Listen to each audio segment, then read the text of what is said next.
Welcome back to Buzzworthy. I'm your host, Shalisi Harris, and today in the studio we have Suzanne Zandbergen, the founder of The Generator.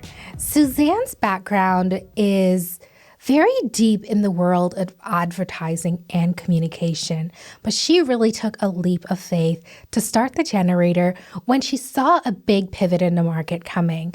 And I'm really, really excited to talk about that because this pivot really happened locally here in Hamilton. Welcome to the show, Suzanne. Thank you so much. Thanks for having me. It's such a pleasure because I didn't realize you were the person behind a lot of the things I saw going on online when I moved back to Hamilton, including Fempreneurs, which is really a Facebook group that it's its own business and its own sort of life. And then after that, I came across The Generator, which is your business as well, too.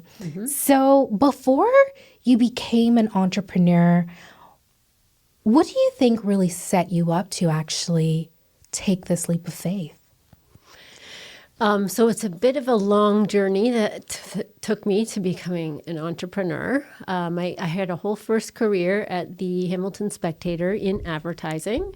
So I was there 16 years and kind of learned the ropes from the beginning and, worked my way up to management. And then eventually left to start a business. So what was it that, because you're already in this advertising space, and then you're going to create sort of just another advertising medium. What was the pivotal point that said to you, I need to go and do this myself versus continue working for a traditional newspaper?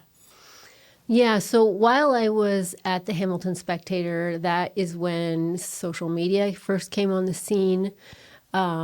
And it really was like a game changer to me in my eyes. I really saw it as like, this is a huge opportunity because up till that point, all the advertising world for me was just like printed word on a page. So very one way. But then social media, all of a sudden you've got this two-way street where your potential customers are talking to you. So to me, that seemed like such a huge opportunity. And, for a number of years, I really tried to get, different management and teams and stuff on board with becoming more involved on social media as a newspaper, especially in the advertising side of it.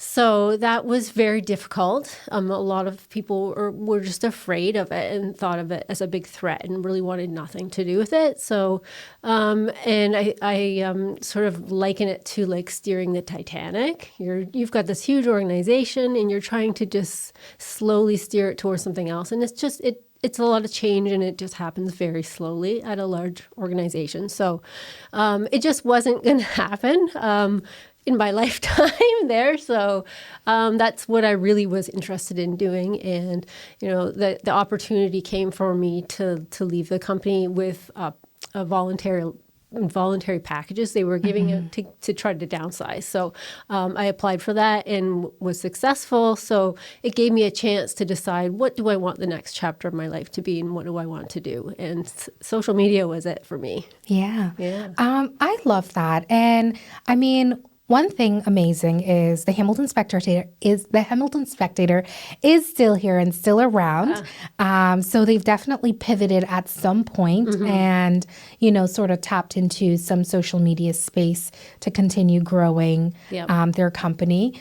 But you stepped out at the time when, the landscape was changing. And like you said, I love the analogy of steering the Titanic, because when you have to pivot a massive organization that's been there, and it's like, this is what my success was built on, I'm going to continue to be good at that. It's sometimes very hard for not just this one organization, but a lot of organizations to say, well, we have to pivot now. And we see that happening in sort of this world of AI as well, where management is now seeing, well, a lot of companies died because they didn't pivot. Like, it's the whole Blockbuster story.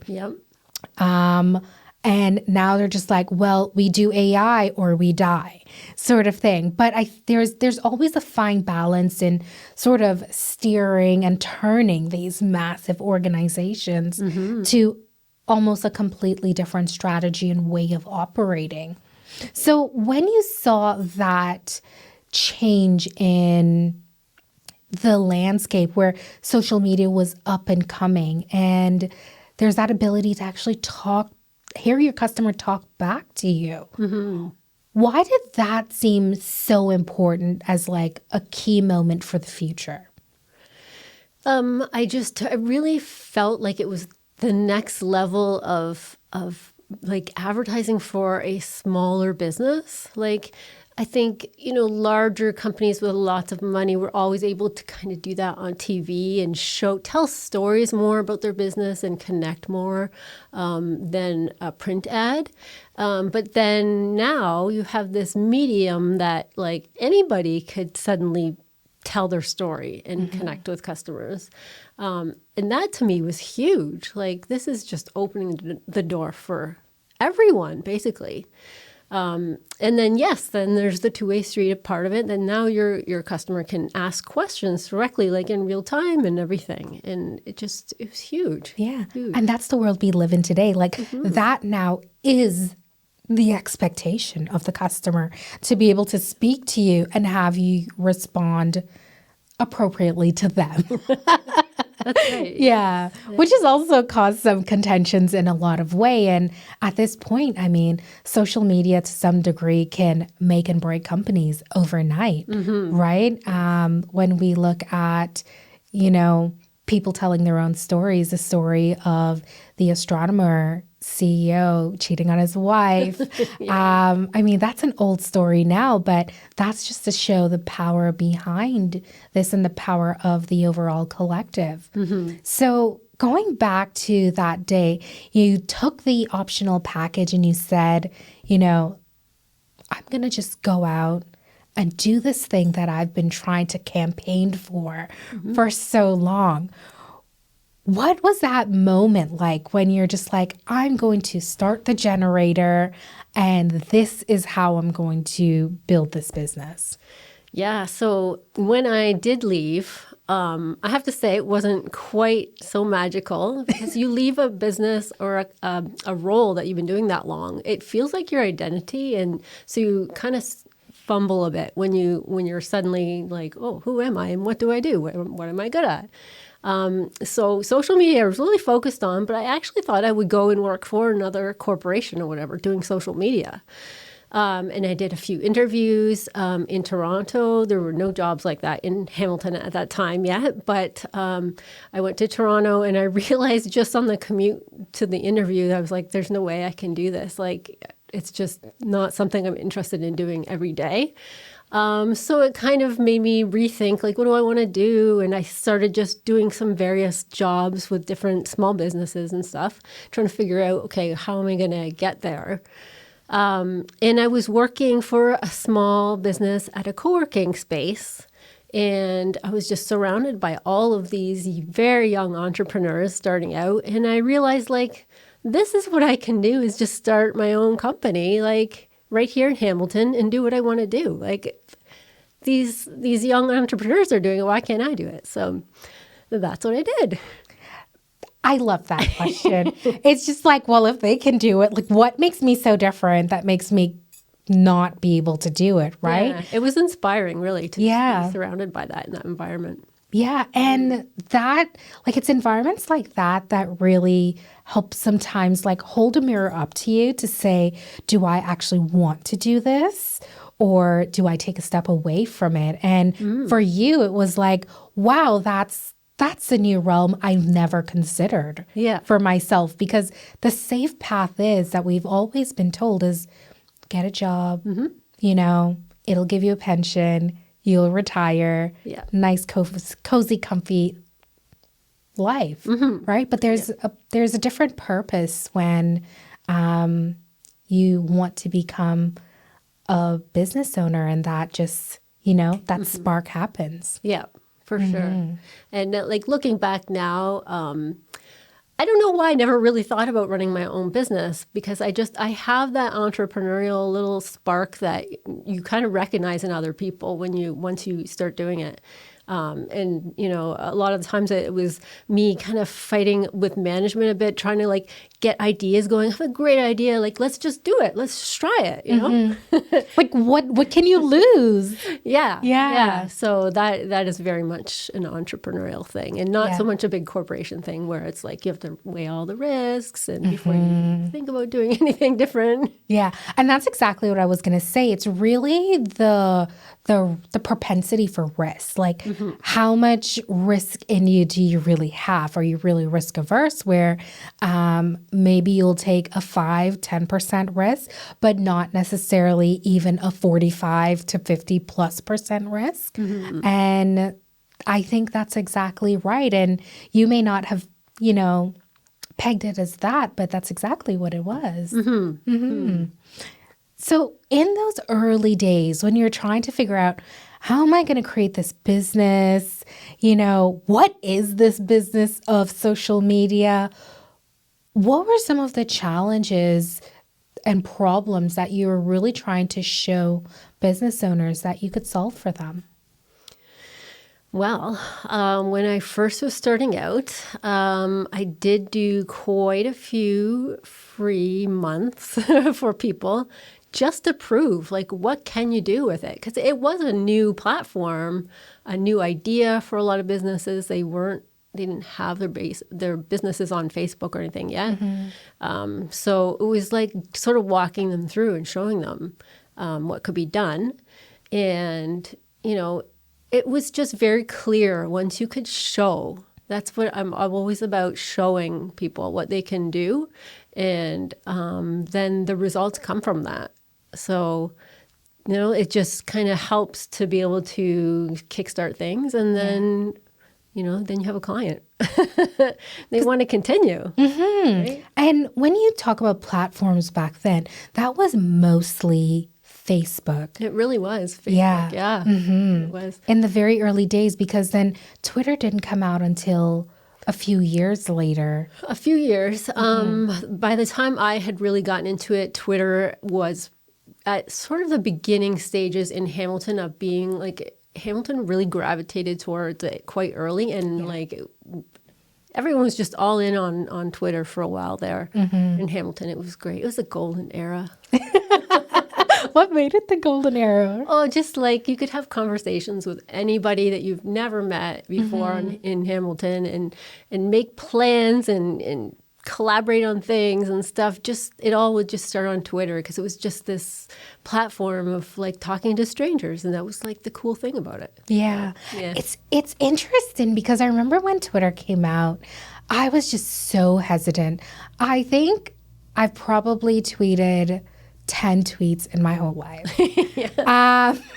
And because I think I just didn't understand it. There was something about me where before Facebook came along, there were quite a few social media platforms. Like, I don't remember all of them, but like there was High Five, there was MySpace, there was a couple others, and I was on all of them. And they were all sort of coming out like within months and sometimes years of each other that I would find out. And I was just like, I'm tired of constantly creating profiles for things online. And I'm like, I'm not doing it anymore. So when I created my Facebook account, I was like, this is the last one. This is the last social media platform I'm ever creating. So when Twitter came out and everyone was talking about it, I was just like, oh. And it was very different than Facebook too. So yeah, it was like kind of like people were either one or the other camp at that time, Facebook or Twitter.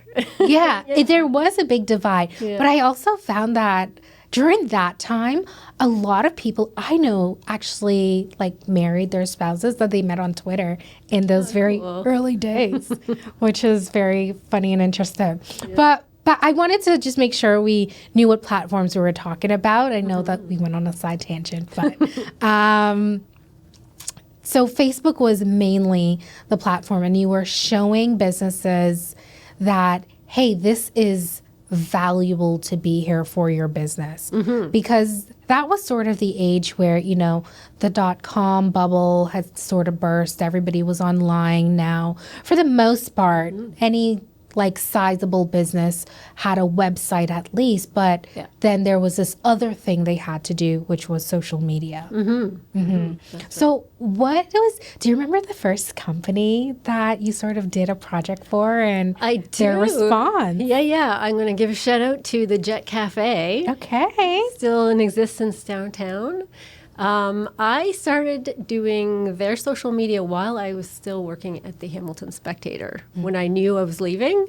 And I saw a post on Twitter or something. They're saying they're looking for somebody to help them with social media in exchange for food. So I would get a meal in exchange for some tweets. Yeah.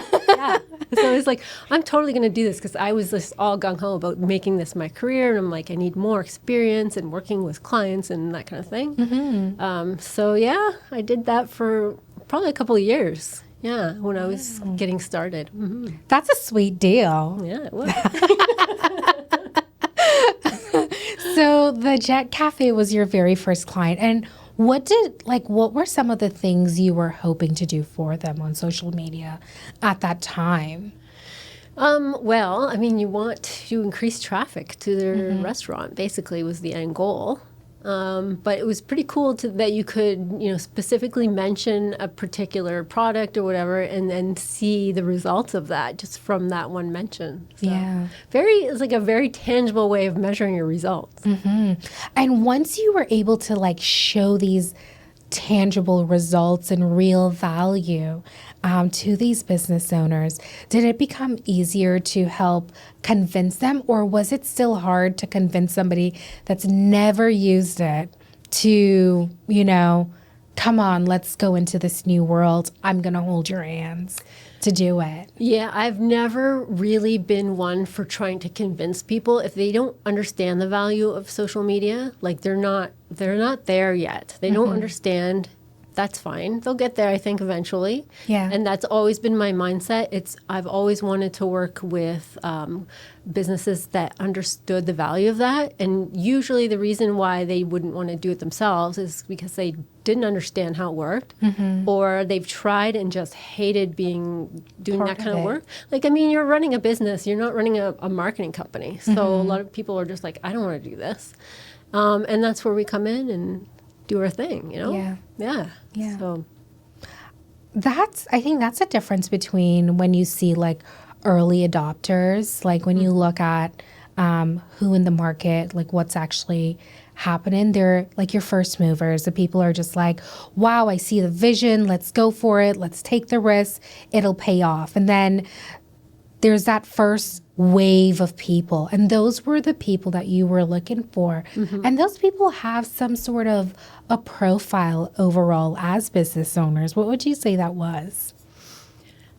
Usually they understand the value of working with somebody who knows what they're doing and understands that there's that trust that I'm here to help you, grow your business. Yeah. And for some businesses, they just want to do everything themselves, and they're not as trusting, and I think that really hurts a small business. Yeah. Yeah. Big time.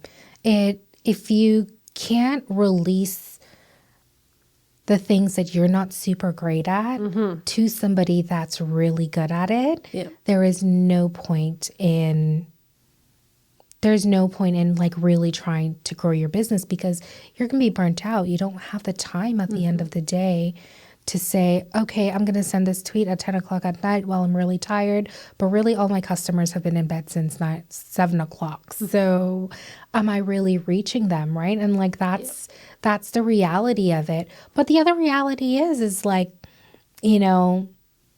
cash flow is tight as a small business. Yeah. And so when you hire an expert like yourself within a space like social media, it's being able to really trust them to do what you know that they can do. Yeah. Yeah. Sure. That's absolutely what it comes down to. So in those early days, as social media itself was developing, it was changing, things were happening. How did you navigate the changes of that itself? Every time, people start talking about the algorithm changing and keeping up with that. Yeah. It's like a daily thing. There's something new still. 12 years later, it's still the same. Yeah. And it's really just, I have the advantage of being on social media all day and seeing examples. And when things are being rolled out, it's never just like rolled out and told at you what's happening. It's like they do it, they test little things. So you see other people have tested this thing and you're like, oh, what's that? Because you have to just be very aware of what everyone else is doing and posting and what tools they're using and paying attention to all these little changes. Yeah. So I know social media is a huge bubble for every person. Do you find that you're probably getting all the tips on like how to improve all the time? Just through the algorithm of what you watch. Yes, definitely. Yeah. I love that. I think I need to be on your social media just to get the tips on like how things work, because I really have no clue. I don't spend enough time on it, which is a good thing. But also it's necessary for platforms like this podcast in order to grow it. And one of the big things we're really working on right now is growing our YouTube channel. Like we have great listeners across like Spotify, Apple Podcasts, but our visual mechanisms just aren't there yet in terms of just like followers. Though our engagement is high, our followers might be low, but the engagement is incredibly high, which I'm very happy with. Definitely, that's huge. Yeah, and it's just like, how can we continue to organically grow a community like that that's just so highly engaged? Yeah. And when I say that, I mean, just for me, what are like 3 tips you can give someone to like grow a good audience for their business? So I think the biggest thing that people don't always, it's so obvious, but people don't always think about this, is like you have to think from your audience's perspective and what they want to watch and what's interesting to them. Because when you're running a small business or whatever, you're always focused on what are my goals and what do I need to achieve. And sometimes that comes out in your messaging and it just comes off very like, me, like do what I say, rather than like, here's how I can help you, audience. So you always have to be flipping it around and thinking about your audience first of all. Yeah. Yeah, I think that's a really big one. It is a big one, and it's just like marketing 101, but it's like something that I personally, when I write copy or whatever, I always look it over and think of immediately, is this interesting to the audience, or am I just trying to get out the message that I need to get out? Yeah. What is going to resonate with them? Yeah. Are you actually standing in their shoes and looking at it from their perspective? Yeah. Yeah. Sorry, what was the question again? I got so... No worries. 3 tips. So that's 1 tip. Yes. Put yourselves in the customer's shoes. Yeah. You know? Another big one that I always tell people is... like connect with your audience with your face. And luckily you're doing that already. But a lot of business owners, they are, they're not in it to be on camera or whatever. But like, honestly, when they come in the door and you greet them, like it's human nature to want to connect with people. And that's what social media is so great at, is it gives you a chance to connect with people and talk about what your interests are that might connect with somebody. There's a lot of ways you can do that, but you have to open yourself up a little bit and be personal and show your face. Yeah, it's really risky. Yeah. For the longest time, I refused to record these, even on Zoom. Yeah. I was just like, no, we're not doing this. I love talking to people, but I don't know about this whole video thing. Yeah. But it is true. People love faces. People love seeing like real human connection. And I think it's getting even more interesting because like so many people are using Botox now. So then conveying emotion is a lot harder. Yeah, it's true. And so it's so fascinating to me sometimes when I see someone particularly trying to be angry about something, but then there's no markers of anger on their face. And I just find that really comical.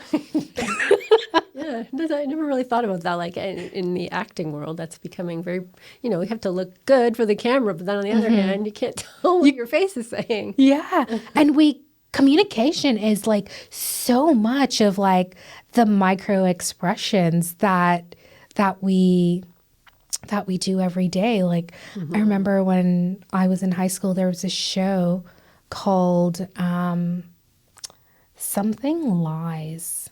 Oh, I don't know if you know it. It was one of those like criminal shows where there was this guy, he was some sort of like facial analyst, and they would show when people are communicating all the little tweaks and things that happens to their face to like point out why they're lying. And I was just like, oh, so fascinating. So, but I think in general, we naturally do a lot of those things. And that's where a lot of trust is also built, right?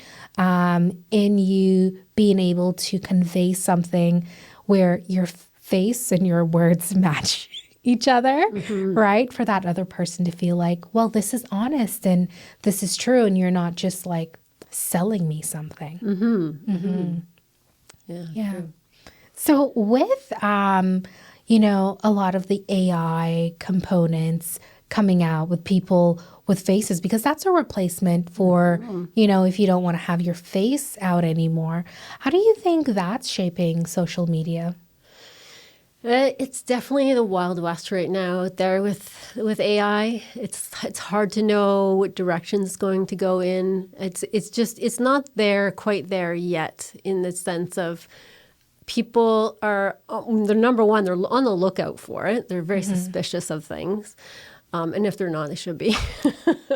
And like, it's just, there's these little odd things that kind of make you think, this is weird. This doesn't seem quite right.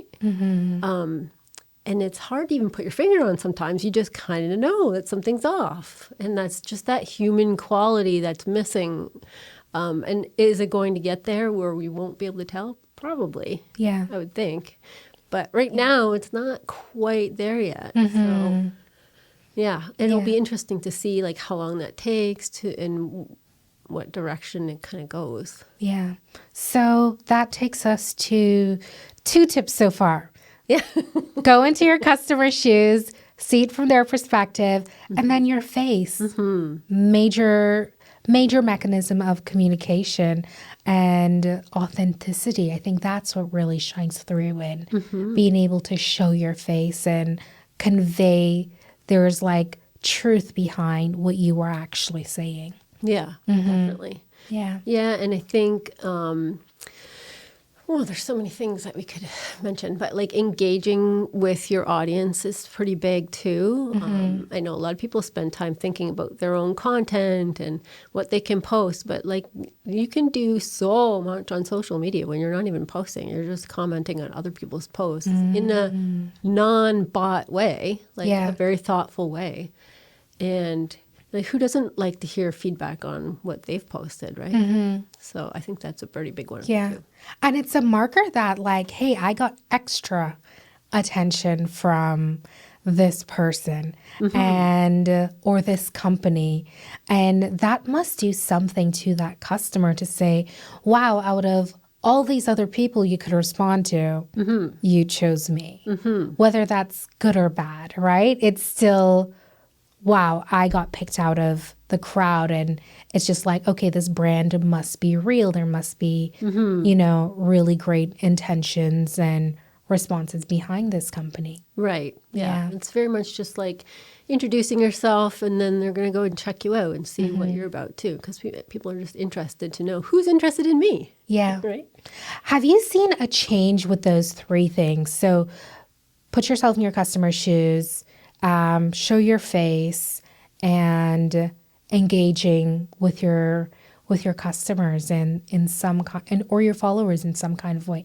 Have you seen that really change from the beginning to now? Oh, yes. Massive. Okay. How? How did it change? Like in terms of like importance of like what will help someone continue to like grow an audience and keep them engaged. Okay, so like, the concepts have not changed. Okay. What it's like the manner in which you're doing things have changed. That's the massively part. But really, when I think about it, if I go back to the beginning of like when it was just pretty much Facebook and Twitter, and video was not a thing so much, right? It was more photos, but I still at that time would be all about, can we get your face as a business owner or whatever in the photos? And that was something I was always trying to convince clients of, to put their own face in there. And you have your storytelling and everything happening in the copy. Or sharing your expertise on something, but it would be a picture of your face. It was just like a way to get people to stop scrolling. Is faces are what make people interested in connecting with somebody. So, Yeah. In a way, it hasn't changed at all. And then in some ways, when you think about what goes into doing a post now with making video, it is very different. Yeah. I think that is actually quite sobering as a thought overall. Like these three things haven't changed. Like put yourself in your customer's shoes, put your face out there, connect your face to your company in some way, and then authentically engage with your customers. Because what that says to me is if I have those three things in my wheelhouse, it allows me, and that itself becomes just what a strategy is. And I have a friend and a coach she's a communication coach. Her name's Inga, and she's great at what she does. And she's given me this analogy where she had these companies understand what's the difference between a strategy and what's the difference between a tactic. And I think what you've said to me is just like the overall strategy of social media is completely the same overall, but how you execute that is quite different. And that's where real creativity can live for any brand and any company. Yeah. Yeah. I really agree. Yeah. Yeah. Amazing. So in your, as you sort of came to these conclusions of different strategies on how to help other businesses grow themselves on social media, what were some of the challenges from like a business perspective that you've come through as you're trying to grow your own business while helping other people grow their business? Yeah, I mean, I had a whole entrepreneurial journey for sure over the past 12 years running a company. And a lot of that has to do with maybe not really knowing what my vision was from the beginning, or a changing vision, perhaps. When I first started, I had a business partner, and I pretty quickly started to see that our visions didn't align. But there was a period at the beginning where I was really caught up in this whole, that hustle culture of like being around, like I was around all those entrepreneurs, those, just trying to grow your business as quickly as possible and expand and hire people. And that is actually really addictive almost. Like everyone's talking about it all the time and congratulating you when you hire another person, and you moved to a bigger office now in the co-working space. Oh, congratulations. Like you're growing in a tangible way. It's very it's just something you get caught up in for sure. Yeah.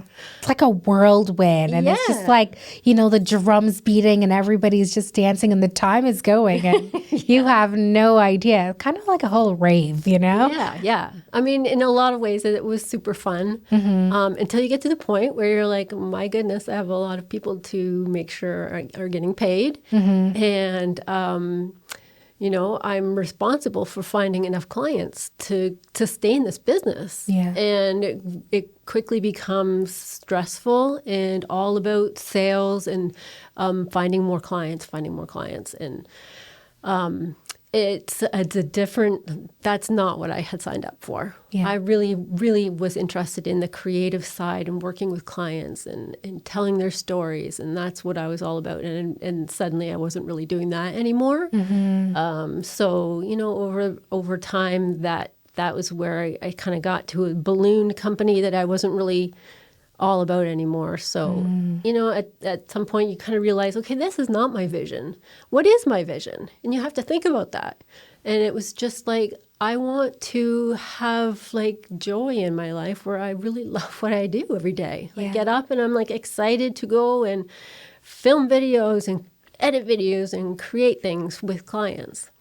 So I kind of had to work backwards from there and sort of dismantle it. Some of it I was able to do kind of organically as people left, but it was a bit painful to have to kind of make that decision, change the partnership to be just me.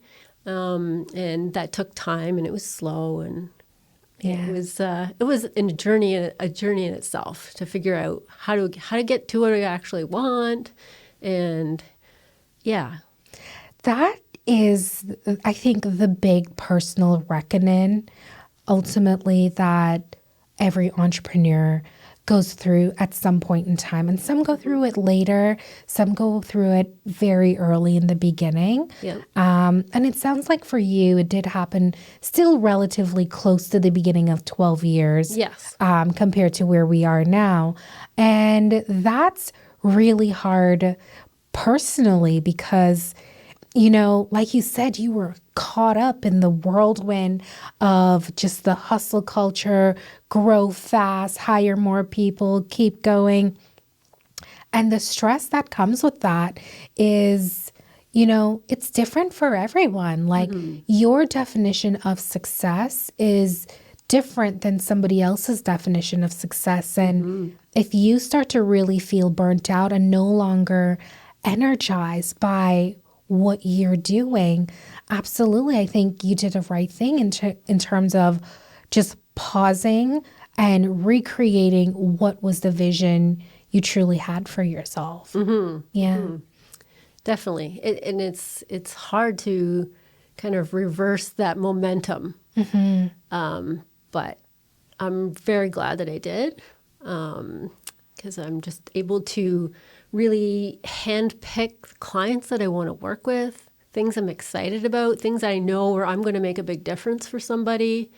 Yeah. So it was a good decision for sure. I like that. I really like that a lot because I think a lot of people just see like this big glitz and glamour part of entrepreneurship, and they don't really see the hard things you have to do on a regular basis. And, you've been working in this business for some time during the hustle culture days, growing it to X amount size, which, I'm sure you were proud of, and you probably still very much proud that, hey, I was able to do this, but I lost a part of me that I was really looking forward to in the days I worked for the Hamilton Spectator and like hoped for. And once you lose that part of it, you're at risk of losing you as a person. For sure. And like you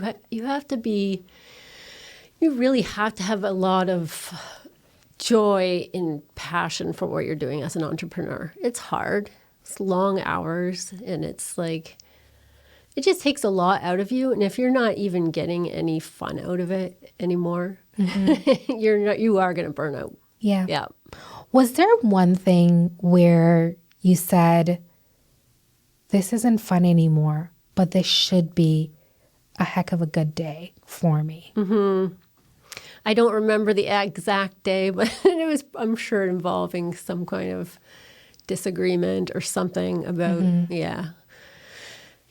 I can't remember exactly, but There were more than one day. Like, yeah, it compounds for sure, But I was just trying to see if you had like, the straw that broke the camel's back type of story. Like you just went into the office one day and you're just like, wow, I need to make this like 1 minute social media video for something, and you're just like, oh, this script is so awful, like I hate everything about it, it's taken me 30 minutes to do this, whereas like that should be like, oh, it's fun, what can I add to it, what can I use, where that little joy, because I've had absolutely moments like that, like when I was building a particular feature on my tech platform, I was just like, this isn't what I think I want to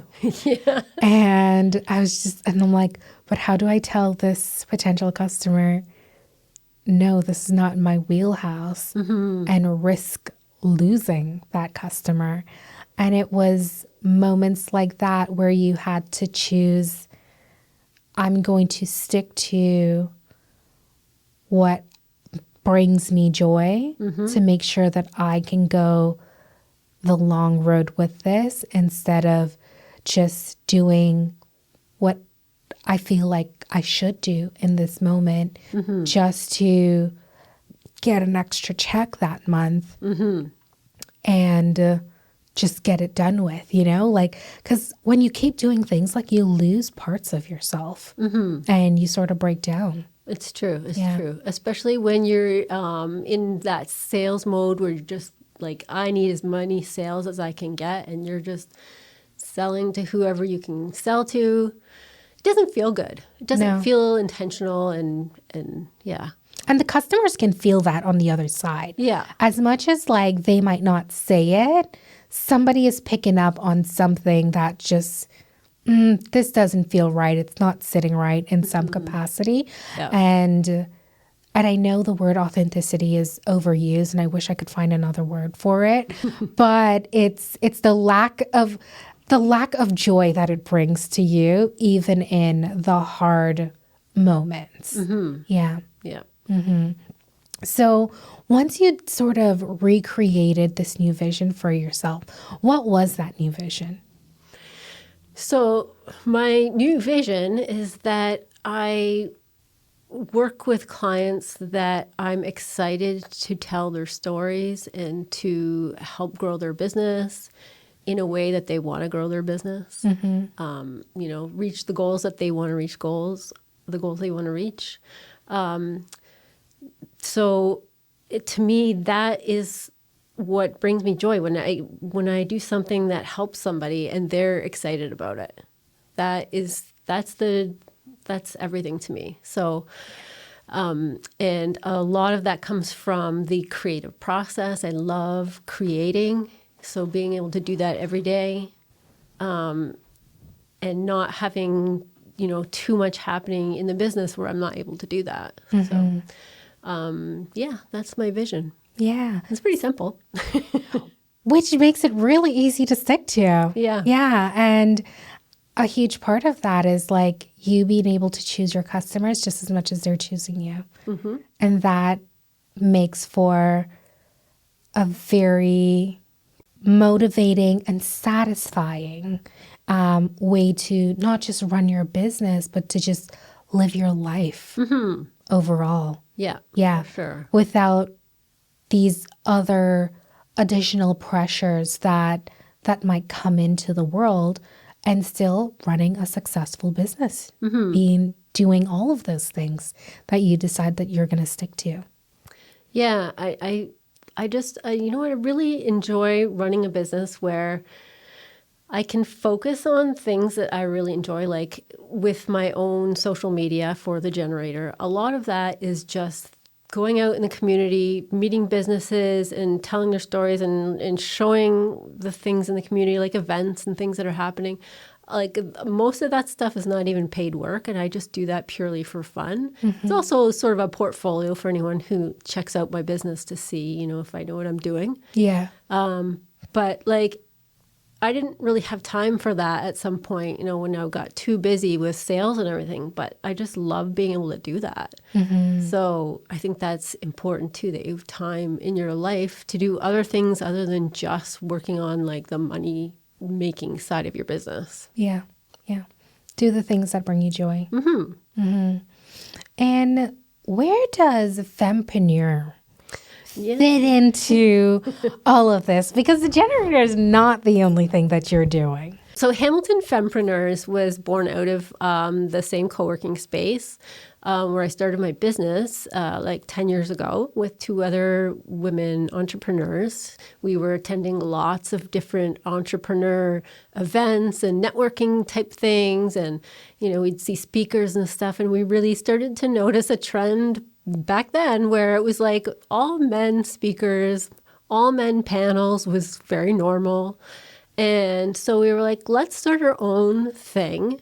At the beginning, it was just about creating like some events in the space where we could be speakers ourselves and invite other women in the co-working space to be speakers and, practice that and make it normal that like women are speaking too. Wow.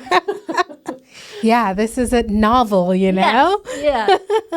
Actually, we did often ask the organizers and stuff, how come no women speakers? And often people would say, oh, we asked this woman or that woman. She was like, she couldn't make it or whatever. Like it was like very excusey. Anyway. So I'm very glad to see that has changed in the last 10 years, thank goodness. And it created this great group where we started a Facebook group to kind of keep things going outside of the events. Yeah. And that's what really kind of took off because you have this sort of exclusive space where it's just women entrepreneurs and, sharing knowledge with each other. Like, I've gone through this. Has anyone else been through this? And what did you do? Or I need to find somebody to do this for my business and I don't know who to hire. So those kinds of questions we just kind of share with each other. Yeah. So a real community. Yeah. And you grew this to over 10,000. It's at 8,700 right now. Okay. Yeah. But it's growing like literally every day. Okay. Like every week, I think we have about 20 or 30 new members who join. Oh, wow, that's a lot. Yep. I don't know. Maybe Facebook just rounded up for me the last time I saw it.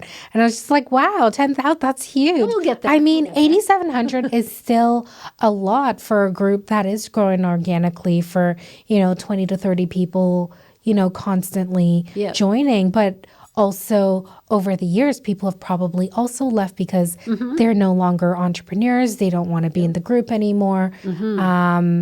And their life priorities just change. So that's still, I think, such a huge success to grow a group like this so organically and so highly engaged. Yeah, I think that's the thing about it that's really exciting is that it is very engaged and everyone is really willing to try to support each other in some way, like each other's businesses. Yeah.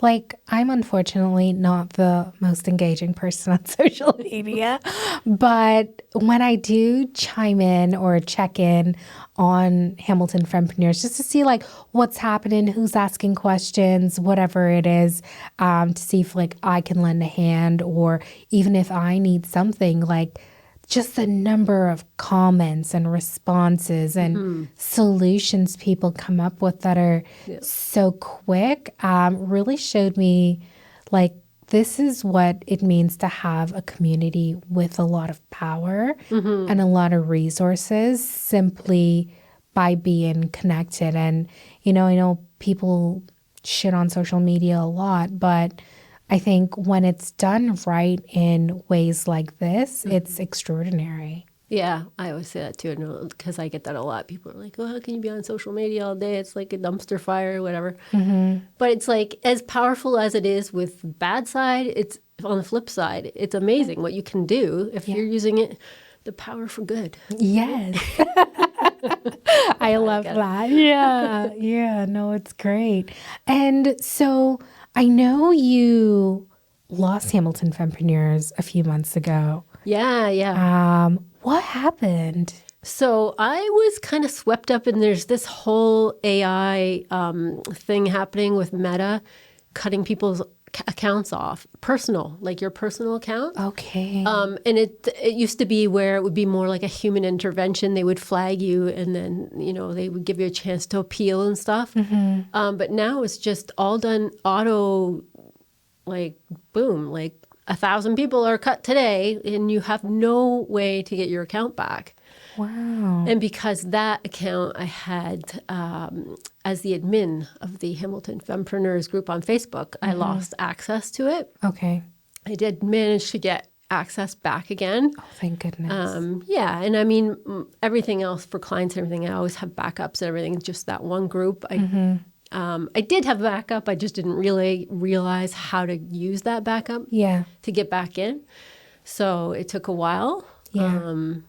But yeah, they don't make it that Easy. easy for you. And it was a bit eye-opening to realize, that you don't own these platforms. It doesn't matter how much time you've spent building an audience, whatever, it's not yours. So always keep that in the back of your mind, I think. Yeah. That's something, I think the word is platformization or something like that, where it feels like you are in control of this, but truly you don't have that much power over it, especially when something goes sideways, like an AI like deleting your account out of nowhere. It's quite scary. And how do you, like, with that happening to you quite recently, because when I saw it happen and you posted about it, like, I was so devastated. I'm like, to work so hard to build a group like this and then to have to rebuild it overnight is gonna be so hard.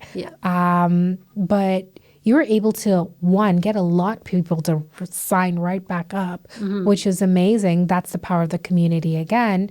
But you finally got the group back, which is fantastic. And I'm very happy for that for you, because what a labor of love just swept away. And I was at a Fempreneurs event that had already, had people signed up for and everything, luckily. That one was happening, and then I lost access. So I was at the point where I just had lost it, and I was just so devastated. And I was like, I don't know, I can't start this all over again, or I'm just going to give up, And I went to this event, and I told everybody what happened, it's gone. And I'm like, I don't know what to do. And like the support of that room full of women who are just like, it just made me realize immediately, like, that's just the platform. That's just like the group that lives online. This is the real community. It's real people, right? So it just gave me the motivation to be like, whatever, it's fine. And then I started the new one, and like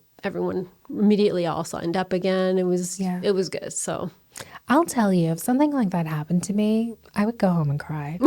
I really would. I was crying involved. There were like phone calls with much swearing to Facebook and Meta, and and crying. Yeah, that's a real gut punch, you know? I'm so happy it's back, and it's quite serendipitous that, you went to an event and it was Fempreneurs live in action. These are real people that really invigorated, the momentum for you to fight for it, to be back on. It definitely gave me a whole new perspective. So screw you, Facebook. It made me stronger. That's amazing. Yeah. So Suzanne, on this journey of being an entrepreneur, anything that really stands out to you in your own journey? Well, I mean, it's been a fantastic journey for me. Like, I've been able to do so many things that I never really thought. Like, I'm a very introverted person, so I like to be behind the scenes at my computer, behind the camera, just working away.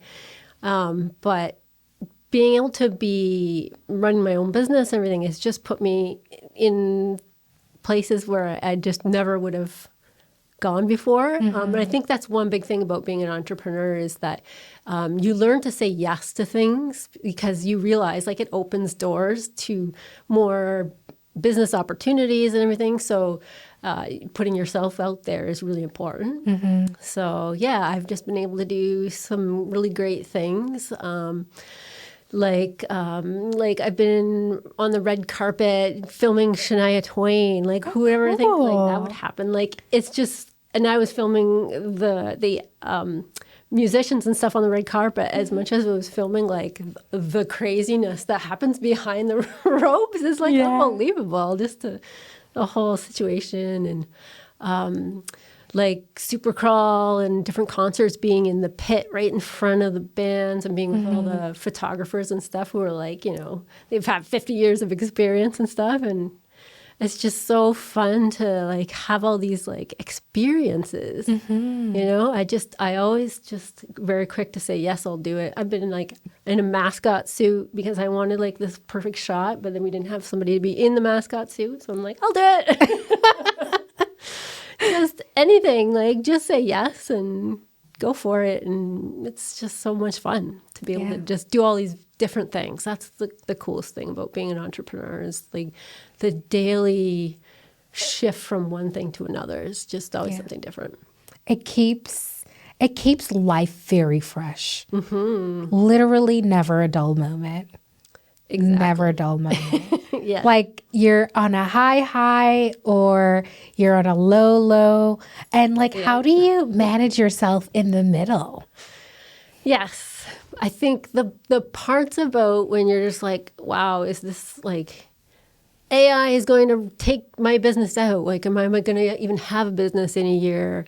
Things like that. I mean, just give you these lows, right? Lose a client. Oh, like, what other clients am I going to lose? This is like, my business is going downhill and you have a bad day. Yeah.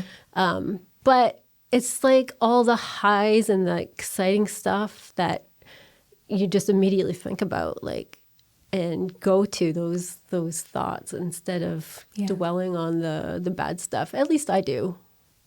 I don't naturally like to wallow in the sad part. I just like, I'm done, move on to the next. Yeah. Yeah, you're just like always moving ahead as an entrepreneur. That's one thing. I've been thinking about this recently is what's one thing that really sets entrepreneurs aside from other people. And I truly think it's the ability and the speed in which you move forward. Because if you just get stuck where you are, you're gonna just sink. Yeah. And you're gonna consume yourself with just pure negativity. But it's to keep going, to have a business for 12 years going strong, it's that ability to just say, yeah, this is not a great moment, not happy about it, makes me very sad, but the future is always bright, no matter what. Yeah. Always thinking about how can we change this situation? What's next? What else can I do? Yeah. Is it just feels like there's like infinite possibilities.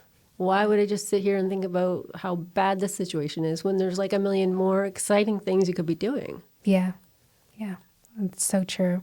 So the last thing we do on this podcast is we ask people 3 questions. And the first one is, what is one thing you're leaving behind in your entrepreneurial journey? What am I leaving behind? I think what I'm leaving behind is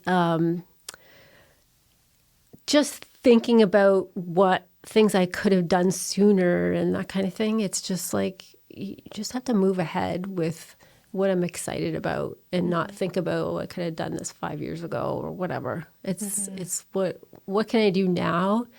And, you know, everything is always changing, especially with technology and everything. Yeah. So, like, you just have to keep moving and thinking of what's next. Yeah. I think that's a really good one. And if we would sum it up in one word, it's like you're leaving regret behind, right? Yeah. Because regret creates that type of rumination where it's like, well, if I did this, then the outcome could have been this, and it's just a rabbit hole sort of. It serves no purpose, right? Yeah, it serves no purpose. I think that's a great thing to leave behind. One of the biggest things I've personally been leaning into this year and last year is what really taught me this. Like, absolutely everything happens at the moment, at the right time. And it had to happen that way for you to learn whatever you needed to learn out of it. Yep. So it's never really a loss. And as long as you learn from that and you don't repeat it again, Yes. then you've won. Right. Yeah. There's no need for regret. There's no need to regret any mistake at that point. Yeah. Yep. Yeah, that's a good one. I don't think anyone's given us that one before. Oh, no. Yeah, very good one. What's the biggest thing you've learned? The biggest thing that I've learned, and I was thinking about this before today, but today I went to a funeral of a client that I had worked with for like a decade. And the place was packed, hundreds of people. And she was so kind. She was just like the kindest person.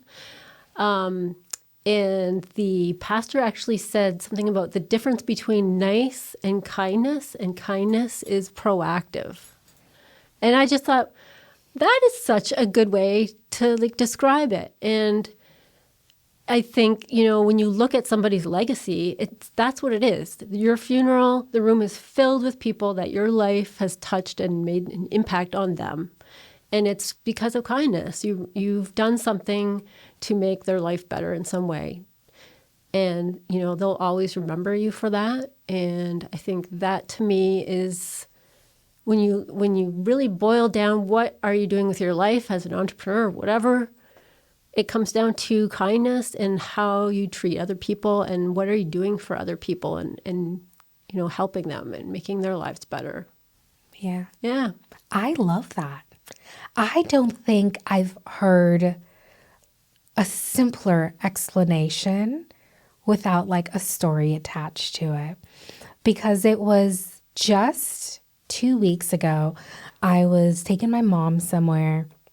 And we were actually talking about the difference between nice and kind. And I'm just like, I will always love a kind person, but a nice person, I will always be very wary of.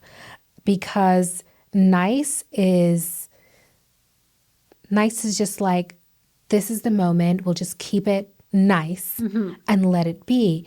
But if you're being kind and you're being proactive, you're thinking about what is in the best interest of the person that I'm dealing with. That's not just like this immediate moment, but what is good for them long term in terms of how you interact with them.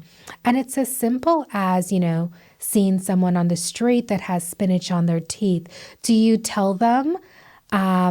Telling them is the kind thing to do, but the nice thing to do is just pretend that it's not there and let them go about their day thinking, well, my teeth are perfect, when everybody is seeing that there's this big blotch of spinach on their teeth. Right. And I think that really, I think the proactive part of it really shows up in kindness, and I really like that. Yeah. Yeah, me too. Yeah, great one. And the final one, what are you taking into the future, Suzanne? What am I taking into the future? Well, I think for me, it's a combination of a lot of things that I've already talked about, but it's about being open to things. Like sometimes things seem scary and you're just like, no, I don't want to do that. But it's like if you're open to it, and so many more things, exciting things can happen in your life. The new people you can meet. And yeah, so it's about being open to the future and, not being afraid. This kind of, a year of uncertainty and things happening. There's AI and there's tariffs and there's all these things and stuff on the news. But, we can choose to live our lives in a way that we do small acts of kindness in your own community, and you live your life with, intention and openness of just trying to be as good a person you can and do what you can in the world. Yeah. Yeah. That's really great. That's a great thing to take into the future. And I think it comes right off of your biggest learning, which is just being kind and continuing to carry that forward. And I think the world overall just needs more kindness, and that'll, reshape a really positive world for us. Exactly. Yeah. Yeah. Thanks so much for sitting with me and having such a good conversation. Thank you so much. Yeah. All right. We'll see you next time.